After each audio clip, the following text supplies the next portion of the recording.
அடுத்ததாக வந்து உங்களுக்கு வந்து டாட்டாவோட சுமோ. ஸோ இது டாட்டா சுமோ 2012 மாடல். உங்களுக்கு வந்து சிங்கிள் ஓனர் வண்டி. 1,18,000 கிலோமீட்டர் வந்து ஓடி இருக்குது. ஸோ வண்டியோட கலர் பாருங்கள். வண்டி வந்து உங்களுக்கு நல்ல ஒயிட் கலரில், டயர் பாயிண்ட் எல்லாமே உங்களுக்கு வந்து ஃபுல் கண்டிஷனில் இருக்குது.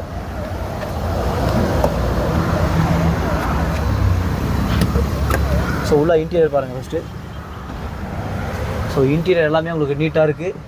ஸோ இது வந்து ஒரு 10 சீட்டர் வண்டி, 10 பேர் உட்காந்துட்டு போகலாம். எல்லாமே அருமையான கண்டிஷனில் இருக்குது. உங்களுக்கு வந்து இந்த வண்டிக்கு கோட் பண்ணுற ப்ரைஸ் பார்த்தீங்கன்னா 3,25,000 கோட் பண்ணுது. உங்களுக்கு வந்து ஒரு 1,50,000 வரைக்கும் உங்களுக்கு லோன் கிடைக்க வாய்ப்பு இருக்குது, உங்களுக்கு சிபில் நல்லா இருந்தால். இந்த கார் உங்களுக்கு சிங்கிள் ஓனர் தான், இப்போ வரைக்குமே சிங்கிள் ஓனர். அடுத்த வண்டி பார்க்கலாம். அடுத்ததாக வந்து இந்த மஹேந்திராவோட சைலோ. ஸோ இந்த சைலோ இல்லை, இந்த சைலோட டீட்டெயில் வரல ஒன்று, அதனால் இந்த சைலோ பார்க்கலாம். So Mahindra Xylo D4 2018 model, single owner, insurance இருக்குது, 94,000 கிலோமீட்டர் வந்து